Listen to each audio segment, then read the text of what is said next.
नमस्कार बच्चों, आज हम 10वीं कक्षा का स्पर्श भाग 2 से जो कविता पढ़ने जा रहे हैं उसका नाम है मनुष्यता।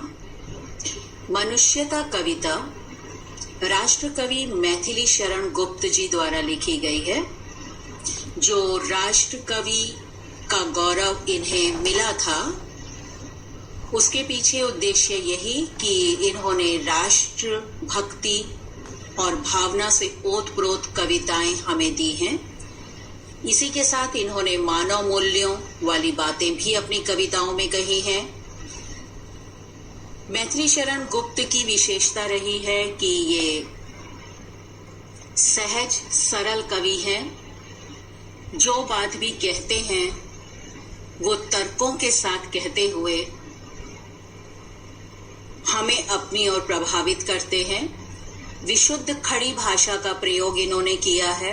कहीं कहीं संस्कृत के तत्सम शब्द भी हैं, लेकिन अतीत के स्वर्ण चित्र हमारे सामने प्रस्तुत करते हैं, जिससे हमें अपनी परंपराओं का, अपने अतीत के सुनहरे पलों की भी याद आती है और पता चलता है कि ऐसे अनेक आदर्श पुरुष, महापुरुष हुए हैं जिनसे हम कोई ना कोई सीख और प्रेरणा ले सकते हैं।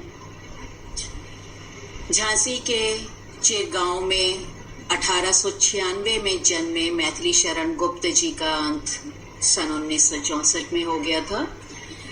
इनके भाई सियाराम शरण गुप्त की कविता आपने गत वर्ष 9वीं में पढ़ी होगी, एक फूल की चाह। उसी तरह की विशेषता इनमें भी पाई जाती है। जैसे उस कविता को पढ़ते हुए आपने देखा होगा कैसे कथात्मक शैली में पढ़ते हुए कविता को लगता है एक कहानी आगे बढ़ती चली जा रही है। इसी तरह से बहुत ही सहज तरीके से इनकी कविताओं में हमें विशेषता मिलती है कि सारे जाने पहचाने से तथ्यों को हमारे सामने कविता के रूप में जब प्रस्तुत करते हैं तो पढ़ने वाला, सुनने वाला उसे पढ़ता चला जाता है, सुनता चला जाता है।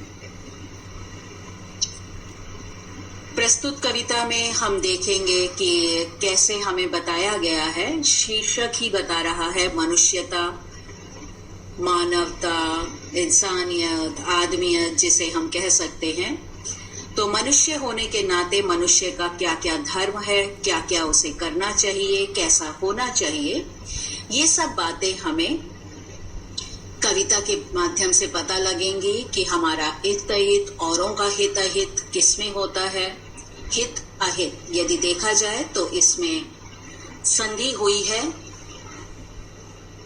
दीर्घ स्वर संधि का प्रयोग है और हम देख सकते हैं हित और अहित। अगर समास भी देखें तो समास विच्छेद भी विग्रह भी कर सकते हैं और संधि विच्छेद भी। हित प्लस अहित या हित और अहित कहते हैं तो वहां पे हमारे पास द्वंद्व समास हो जाता है। पर अभी हम कविता पढ़ रहे हैं, संधि समास जैसे व्याकरणिक विषय नहीं। तो वहीं आते हैं। इसमें कवि हमें यही बताते हैं कि पशुओं की तरह हम व्यवहार न करें। पशुओं का काम होता है केवल अपने अपने बारे में सोचना।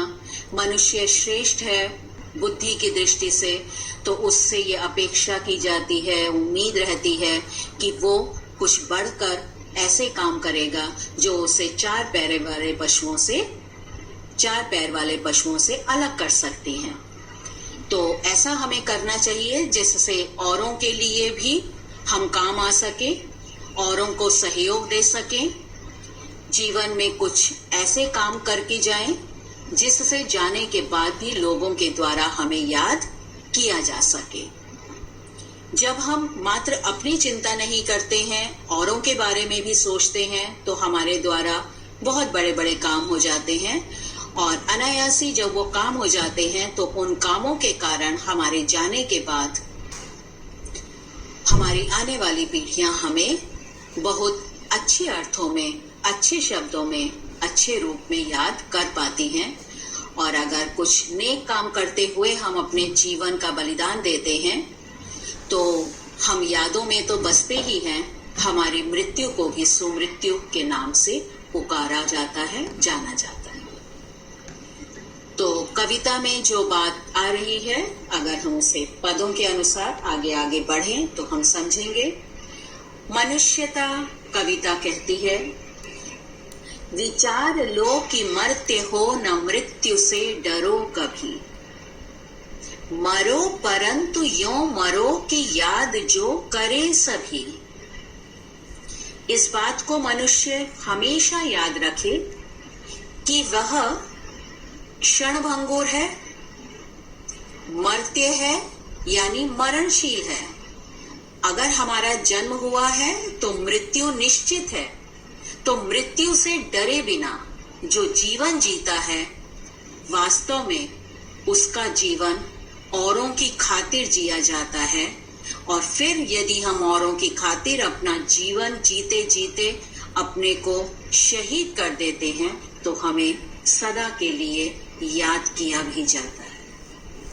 विचार लो कि मरते हो न मृत्यु से डरो कभी, मरो परंतु यों मरो कि याद जो करे सभी।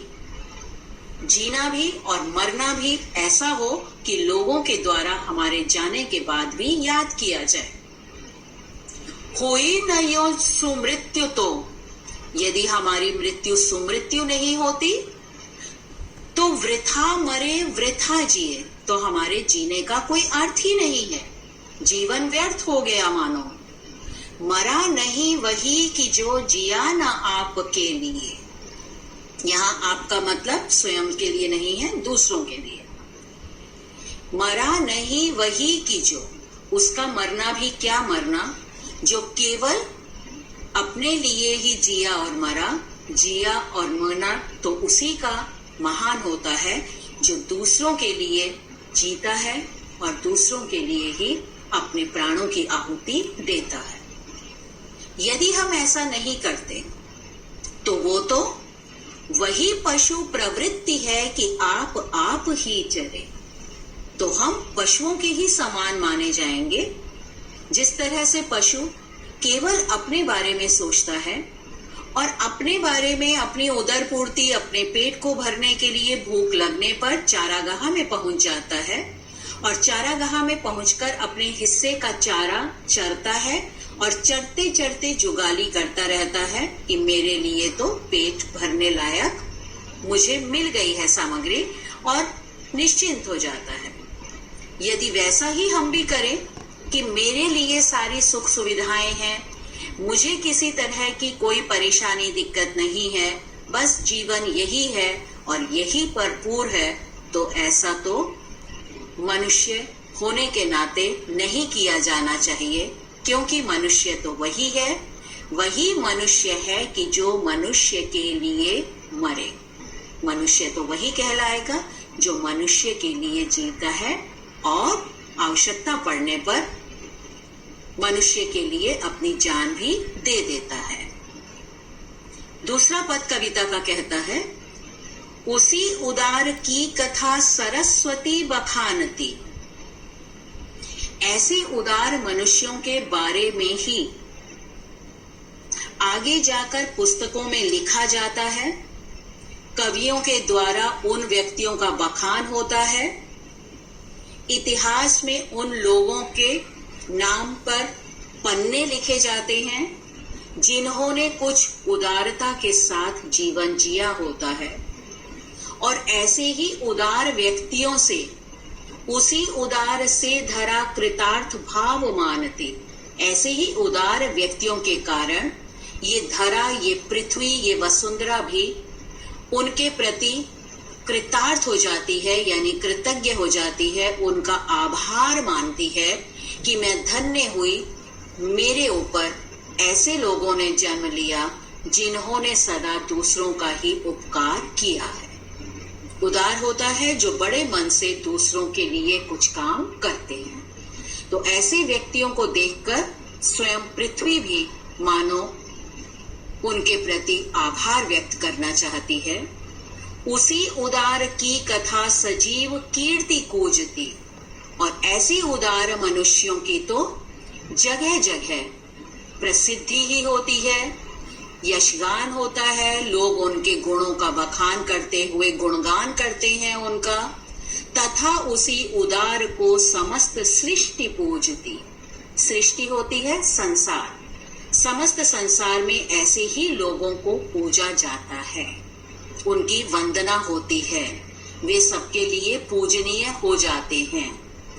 अखंड आत्म भाव जो असीम विश्व में भरे, जो हर एक में एक ही आत्मा का निवास समझते हैं, अखंड रूप से हर एक के लिए जीते हैं, वसुधा में हर एक को एक समान समझते हैं और विश्व भर में वसुधैव कुटुंबकम की भावना के साथ जीते हैं।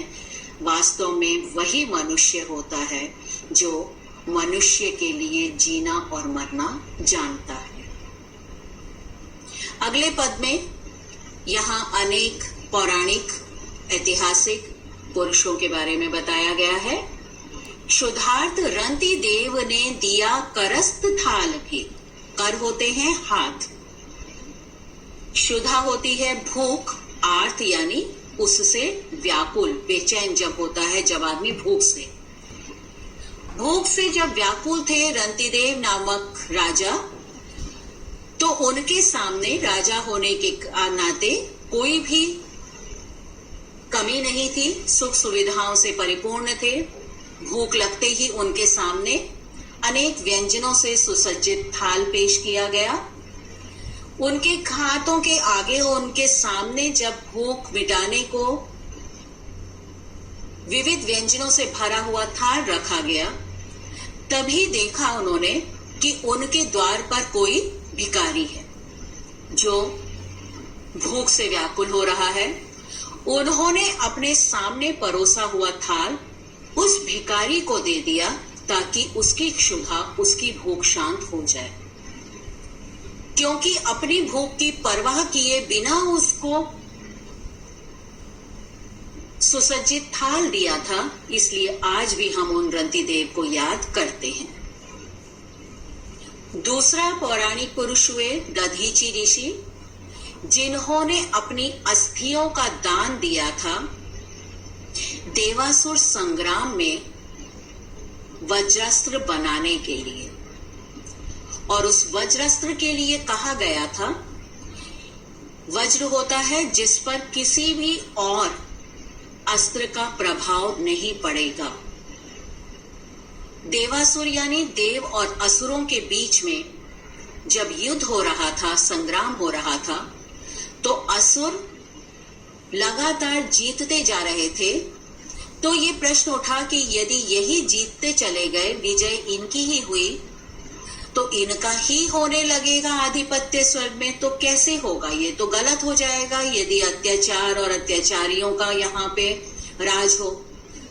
तो ये सुझाव लाया गया कि इंद्र को भेजा जाए मृत्युलोक में, इस पृथ्वीलोक में। मृत्युलोक पृथ्वीलोक को इसीलिए कहा जाता है क्योंकि इसमें जो भी जन्म लेता है उसकी मृत्यु निश्चित है। और कहा कि यहाँ पे एक परार्थ ऋषि हैं। परार्थ यानी दूसरों के लिए उपकार करने वाले जो सदा तैयार रहते हैं। दधीची नामक ऋषि हैं। यदि उनकी अस्थियों से, उनके शरीर में जितनी भी हड्डियां हैं, अस्थियां हैं, उनसे यदि एक अस्त्र तैयार किया जाए, अस्त्र जिसका प्रयोग देवता असुरों के साथ युद्ध करते हुए करेंगे। शस्त्र होता है हाथ में उठाया जाने वाला, अस्त्र होता है जिसका उपयोग फेंक कर भी किया जा सके, और आमतौर पे उसका उपयोग देवों के पास होता है, और उनके द्वारा यदि वरदान स्वरूप किसी भक्त को मिल जाए तो वो अस्त्र होगा शस्त्र के स्थान पर। तो ये माना गया कि दधीची की ऋषियों में, दधीची ऋषि के परमार्थ के कारण इतना दम है, इतनी ताकत है कि यदि उन हड्डियों से अस्त्र बनाया जाएगा तो हम असुरों को पराजित कर सकेंगे। यही हुआ। इंद्रदेव ने दधीची के पास आकर विनम्र प्रार्थना की कि हमें आपकी हड्डियां चाहिए, अस्थियां चाहिए ताकि हम अस्त्र का निर्माण कर सकें।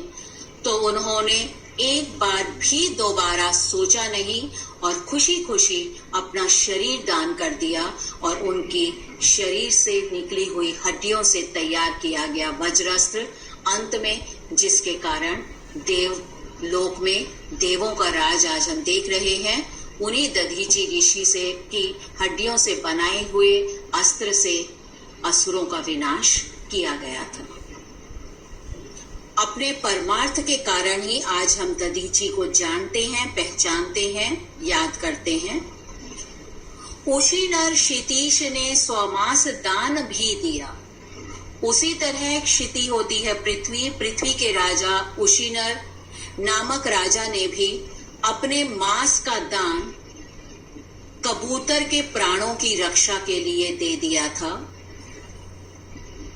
उसी परंपरा में आगे आते हैं दानवीर कर्ण। दानवीर कर्ण ने भी अपने शरीर का वो चर्म निकालकर दे दिया था जो बचपन से ही उनके शरीर में सुरक्षा कवच था, क्योंकि अपनी दानवीरता के लिए वो विख्यात थे।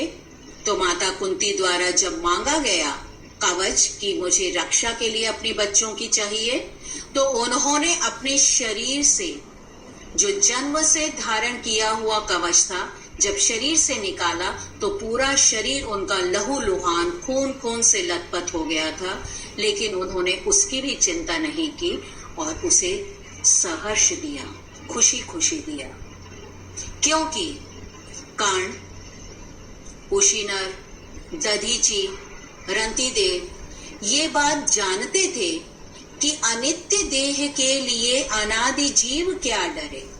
ये शरीर तो नाशवान है, यदि हमने ये शरीर धारण किया है, आत्मा उसके अंदर है जो अमर है, उस शरीर के प्रति हम इतनी आसक्ति या प्रेम क्यों करें कि दूसरे का जीवन यदि हमारे शरीर से बच सकता है तो उसे क्यों ना दे दिया जाए। क्योंकि वो शरीर की विनाश रूप को जानते हैं और उसकी क्षणभंगुरता को पहचानते हैं, इसलिए उन्होंने अपने प्राणों की और अपने शरीर की कभी भी परवाह नहीं की।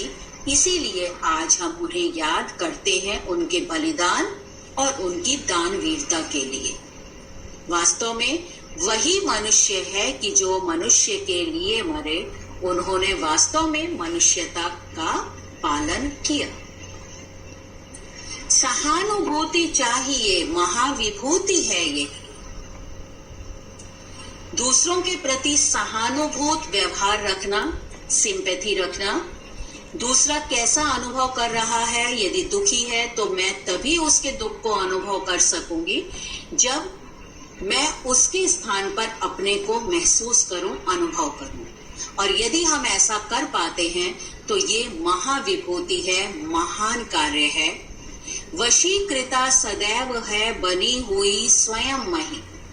और ऐसा काम करने वाले, ऐसा विचार करने वालों की ही ये पृथ्वी भी सदा गुलाम रहती है, उनके वश में रहती है और उनको भुला नहीं पाती है। विरुद्धवाद बुद्ध का दया प्रवाह में बहा।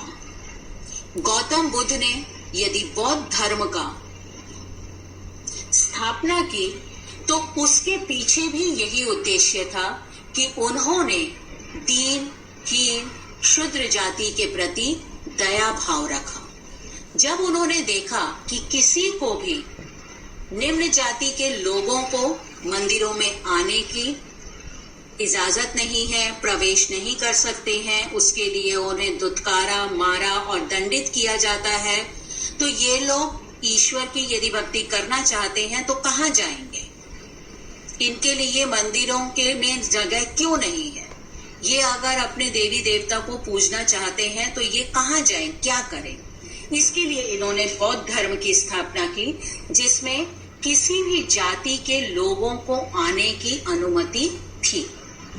तो एक तरह से उन लोगों के प्रति जब मन में करुणा और दया का भाव आया तो उन्होंने इस धर्म को जन्म दिया। सदा देखा गया है, विनीत लोक वर्ग क्या न सामने झुका रहा।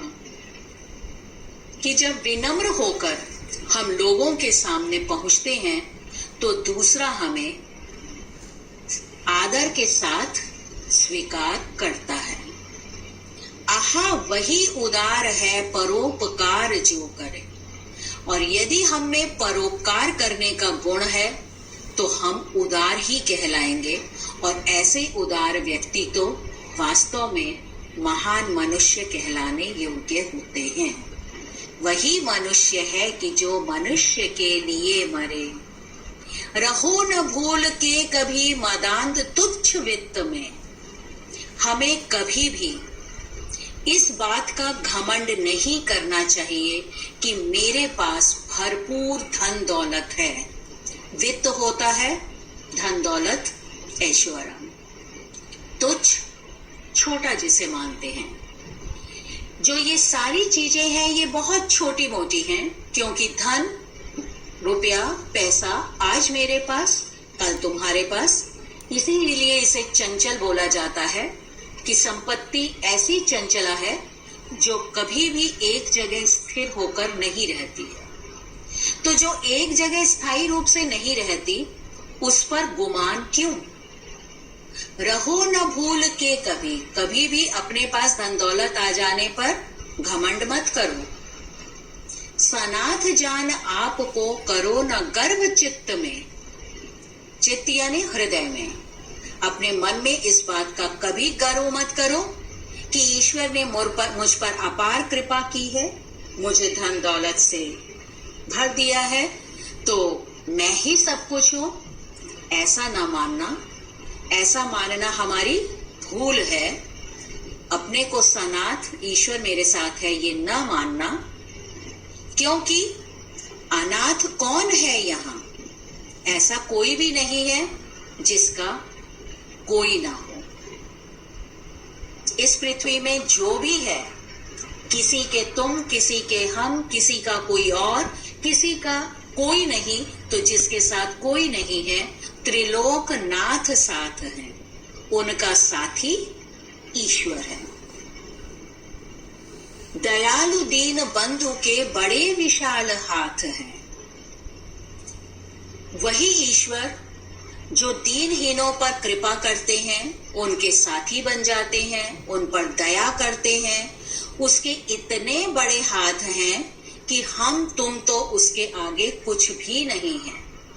वो अपने विशाल हाथ जहां तक ले जाना चाहें उन पर कृपा कर सकते हैं। लेकिन जो बेहद अधीर होकर, यानी जिनमें धैर्य की कमी होती है, अतीव भाग्यहीन हैं, वो लोग अत्यंत भाग्यहीन हैं जो धैर्य नहीं रखते और अपने को ही सब कुछ मानकर और सभी को तुच्छ और छोटा समझते हैं, अपने सामने हीन समझते हैं। वे वास्तव में दया के पात्र हैं, क्योंकि वे ये नहीं जानते कि आज यदि भाग्य उनके साथ है तो कल किसी और के साथ भी हो सकता है। वही मनुष्य है कि जो मनुष्य के लिए मरे। अनंत अंतरिक्ष में अनंत देव हैं खड़े। अंतरिक्ष दूर दूर तक फैला हुआ है और हिंदू मान्यता के अनुसार करोड़ों देवी देवता हैं। अनेक देवी देवता जिस पर भी हमारी आसक्ति और श्रद्धा है, यदि हम उसे सच्चे मन से पुकारते हैं तो वो हमारे सामने मदद के लिए प्रस्तुत हो जाते हैं। अनंत अंतरिक्ष में अनंत देव हैं खड़े, समक्ष स्वबाहु जो बढ़ा रहे बड़े बड़े। अपने विशाल हाथों को हमारे सम्मुख ला सकते हैं यदि हम सच्चे मन से, सच्चे हृदय से उनको याद करते हैं या पुकारते हैं। इसलिए परस्पर अवलंब से उठो। परस्पर आपस में, अवलंब सहारा। इसलिए आपस में एक दूसरे का सहारा बनो। जो कमजोर है उसको अपनी ताकत दो। परस्पर अवलंब से उठो तथा बढ़ो सभी, और जो नीचे झुका हुआ है उसको ऊपर उठाने के लिए उसका सहारा बनो। अभी अमर्त्य अंक में अपंक हो चढ़ो सभी। और मन में सदा ये विचार रखो कि हम कैसे औरों के काम आ सकते हैं।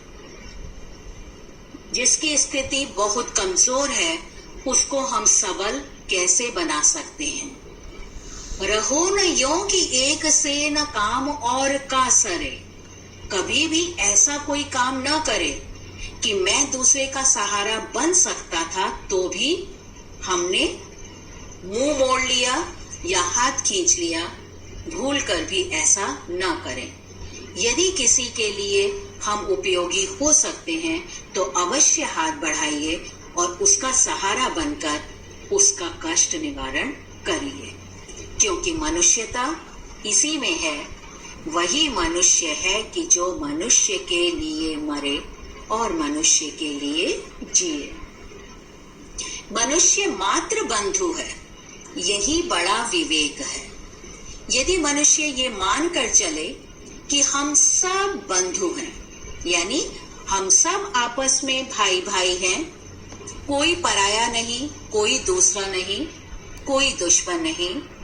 पुराण पुरुष स्वयंभू पिता प्रसिद्ध एक हैं। हमारे पुराण, हमारे बड़े बड़े धार्मिक ग्रंथ यही बात कहते हैं कि स्वयंभू परमात्मा एक है, चाहे उसके रूप और नाम अनेक हों। पुराण पुरुष स्वयंभू पिता प्रसिद्ध एक हैं, वो भी यही संदेश देते हैं कि अलग अलग नाम हो जाने से हम भेदभाव न करें। हम सब उस अदृश्य आत्मा की संतान हैं, इसलिए हम सबको एक समान भाव से देखना चाहिए। भेदभाव समझकर दूरियां और दुश्मनी पैदा नहीं करनी है। फल अनुसार कर्म के अवश्य बाह्य यानी बाहरी भेद हैं। जो जैसा कर्म करता है उसके अनुसार फल पाता है, परंतु अंतरैक्य में प्रमाण भूत वेद है। किंतु अंदर से आत्मा सबकी एक है। इस विचार को, इस भाव को, इस बात को हम सबको जान लेना चाहिए। और यदि हम ये जान जाते हैं तो हम परस्पर भेदभाव करना छोड़ देते हैं। अनर्थ है कि बंधु ही न बंधु की व्यथा हरे। ये तो बहुत ही बुरी बात है कि आपस में हम एक जैसे दो आंख, दो हाथ, दो पैर वाले होते हुए भी हम दूसरे को दुख में देखकर भी उसकी दुख को दूर करने के लिए आगे नहीं बढ़ते। आज वो दुखी है, कल उसके स्थान पर हम हो सकते हैं। जैसा आज मैं उसके साथ व्यवहार कर रही हूँ, दूसरा भी मेरे साथ वैसा ही व्यवहार कर सकता है। चाहे यही सोचें, लेकिन संकट की घड़ी में अवश्य दूसरों के काम आए। क्योंकि ये मनुष्य ही है जो मनुष्य के काम आकर उसकी व्यथा, उसके कष्ट, उसके दुख, उसकी पीड़ा को दूर कर सकते हैं। वही मनुष्य है कि जो मनुष्य के लिए मरे। चलो अभीष्ट मार्ग में सहर्ष खेलते हुए। तो ये सब जानने के बाद चलिए अब हम सब ये विचार करें और ये प्रण लें कि जो भी हमारा अभीष्ट मार्ग है, इच्छित मार्ग है, जो भी हम पाना चाहते हैं, जो भी हमारा लक्ष्य है, उसमें हम खुशी खुशी आगे बढ़े। और खुशी खुशी कब आगे बढ़ेंगे? जब हम उस लक्ष्य को बहुत कठिन, जटिल, मुश्किल नहीं मानेंगे। क्योंकि किसी भी लक्ष्य तक पहुंचने के लिए मार्ग में अनेक विपत्तियां, अनेक विघ्न, अनेक बाधाएं, अनेक रुकावटें आती हैं। लेकिन उन रुकावटों पर विजय यदि हम पाना चाहते हैं तो हर स्थिति को हमें खुशी खुशी जीना होगा, बोझ नहीं समझना होगा। तभी हम आने वाली रुकावटों को, बाधाओं को आसानी से साइड में एक तरफ ढकेल सकेंगे। और अगर हम उसमें बढ़ते हुए खुशी खुशी आगे बढ़ रहे हैं, तो आपस में कोई भी जाति धर्म आदि रुकावट न बने। घटे न हेल मेल, हाँ घटना नहीं चाहिए आपसी भाईचारा हमारा, बल्कि क्या होना चाहिए, हेल मेल बढ़ता रहे, हम में आपसी मेल बढ़े, आपस में हम एक दूसरे के साथ मिलजुल कर चले, बढ़े न भिन्नता कभी। यदि हम मिलजुल कर रहेंगे तो हमारे बीच में कभी भी भिन्नता, अलगाव, दूरी नहीं आएगी। अतर्क एक पंथ के सतर्क पंथ हो सभी। हम गलत गलत तर्क देकर अपनी बात को पुष्ट न करें, सही साबित न करें। जो सही मार्ग है उसको अपनाएं और जो सही मार्ग है उसी पर चलने के लिए सभी को प्रेरित भी करें। यदि हम अपने इन उद्देश्यों को पूरा कर पाते हैं, तभी समर्थ भाव है कि तारता हुआ तरे। तभी ऐसा होगा कि हर एक असमर्थ को भी हम समर्थ बना सकेंगे और इस जीवन रूपी नैया में हर एक को बैठाकर नदी पार करा सकेंगे, अर्थात हर एक के जीवन का उद्धार हो सकेगा जब हम सभी के प्रति एक समान भावना रखेंगे। जाति और धर्म और संप्रदाय के भेदभाव को छोड़ते हुए, मनुष्य को मनुष्य समझते हुए, हर एक के प्रति समान भाव रखते हुए, हर एक की पीड़ा को दूर करने के लिए आगे बढ़ते हुए यदि हम जीवन जीते हैं, तो वास्तव में हम मनुष्यता धर्म का पालन करते हुए सच्चे अर्थों में मनुष्य बन पाते हैं। और ऐसा मनुष्य जीते हुए भी और जीने के बाद भी लोगों के द्वारा हमेशा याद किया जाता है। ठीक है बच्चों, इस संबंधी यदि हम प्रश्न अभ्यासों में आए तो कवि ने ऐसी मृत्यु को सुमृत्यु कहा है जहां परोपकार की भावना के साथ जीवन जिया जाता है। उदार व्यक्ति की पहचान यही होती है कि वो दूसरों के समय आने पर काम आता है और उसके काम आने से दूसरों को सुख मिलता है, उसके दुख संकट दूर होते हैं और ऐसे उदार व्यक्तियों की उदारता का बखान स्वयं सरस्वती भी करने लगती है। कवि मैथिली शरण गुप्त ने दधीची, कर्ण आदि महान व्यक्तियों का उदाहरण इसीलिए दिया है ताकि हम मनुष्यों को बताया जा सके कि मनुष्यता किस किस अंदाज में, किस किस तरीके से निभाई जा सकती है, अपनाई जा सकती है। दानवीरता के कारण उसमें हमें पल भर को भी हिचकिचाना नहीं चाहिए। दान यदि निष्फल होता है, निष्फल यानी जिसमें हम बदले में कुछ नहीं पाना चाहते हैं, तो ऐसा दान ही महान दान कहलाता है। और ऐसे मनुष्य आजीवन याद किए जाते हैं और आजीवन यानी जीवन भर याद करने के बाद मरण उपरांत भी उन्हें अमरत्व मिल जाता है। कवि ने गर्व रहित जीवन जो कहा है वो वही पंक्तियां आएंगी जहां कहा था, रहो न भूल के कभी मदांध तुच्छ वित्त में, सनाथ जान आप को करो न गर्व चित्त में। कभी भी अपने को इतना अभिमानी न बनाए कि आप पैसे को ही सब कुछ समझने लगे। पैसा हाथ का मैल, आज यहाँ कल कहीं और। मनुष्य मात्र बंधु है, यानी वसुधैव कुटुंबकम की भावना हमारे अंदर यदि आ जाएगी तो हम भेदभाव नहीं करेंगे। कवि ने सभी को एक होकर चलने की प्रेरणा इसीलिए दी है क्योंकि जब हम किसी तरह का कोई भेदभाव नहीं समझते हैं, तभी हम दूसरों को उठाने के लिए हमेशा तैयार रहते हैं। यदि हम अपने को ऊंचा दिखाना चाहते हैं, बड़ा समझते हैं, अलग दिखाना चाहते हैं तो हम दूसरों की व्यथा से दुखी हुए बिना उसकी मदद के लिए आगे नहीं जाएंगे। तो इसीलिए कहा गया है कि सबको एक समान समझा जाए। जिस तरह मैं उठ रहा हूँ, उठ रही हूँ, उसी तरह दूसरा भी उठे, उसे भी जीने का उतना ही अधिकार है, उसके भी अभावों की पूर्ति होनी चाहिए। ये सब बात तभी आएगी जब हम उन्हें अपने ही समान एक जैसा समझेंगे, अपने को बड़ा और उन्हें छोटा नहीं समझेंगे। व्यक्ति को किस प्रकार का जीवन व्यतीत करना चाहिए? ऐसा जीवन जिसमें परोपकार और उपकार की भावना निहित हो। तो हर एक पद से हम उसका भाव इसमें लिख सकते हैं। मनुष्यता कविता के माध्यम से कवि क्या संदेश देना चाहता है? 7 और 8 बच्चों दोनों में एक ही तरह का भाव और उत्तर लिखे जा सकते हैं। उत्तर आप बिंदुओं में भी लिख सकते हैं।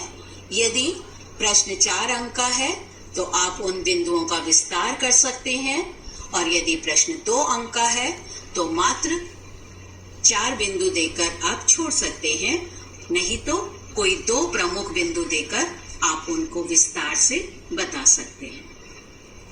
तो भाव जहां बताने हैं, सहानुभूति चाहिए महाविभूति है, यही वशीकृता सदैव है बनी हुई स्वयं मनी, वृद्धवाद बुद्ध का दया प्रवाह में बहा, विनीत लोक वर्ग क्या न सामने झुका रहा। तो इसका भाव यही बताएंगे कि विनम्रता के आगे सदा लोगों ने उसे स्वीकार किया है, झुकते हैं उसके सामने। स्वयं पृथ्वी भी ऐसे व्यक्तियों के प्रति कृतज्ञता व्यक्त करना चाहती हैं जिनके मन में सहानुभूति, विनम्रता, दया, प्रेम, करुणा जैसे भाव विद्यमान रहते हैं। दूसरा, रहो न भूल के कभी मदांध तुच्छ वित्त में। इसी तरह के भाव ऊपर आए हुए प्रश्नों में भी आपने देखे, और वही भाव इसका अगर हम 1-2 पंक्ति में कहें कि इस पृथ्वी में जन्म लेने वाला कोई भी अनाथ नहीं है, जिसका कोई नहीं होता उसके त्रिलोकनाथ दीनानाथ साथ होते हैं, दीनों पर कृपा करने वाले ईश्वर होते हैं। इसलिए मनुष्य को इस बात का घमंड नहीं करना चाहिए कि वही सर्वस्व है, बल्कि सबसे ऊपर तो वो है जिसका स्वामी त्रिलोकनाथ है, तीनों लोगों के स्वामी सबके ऊपर हैं। तो हम अपने को सर्वोच्च कभी ना माने। तीसरे में आप बताएंगे कि जब भी हम किसी महान लक्ष्य के लिए आगे बढ़ते हैं तो क्योंकि वो लक्ष्य महान होता है, बड़ा होता है, तो उसमें अनेक बाधाएं आएंगी। जितना बड़ा लक्ष्य होता है उतनी अधिक बाधाएं, संकट आते हैं। उन सबको हम संकट मानते हुए अपने लक्ष्य से कभी भी भटके नहीं, और लगातार यदि हम आगे बढ़ते रहना संकल्प शक्ति के साथ बढ़ते हैं तो कोई भी आफत हमारे लिए रुकावट नहीं बन सकती है।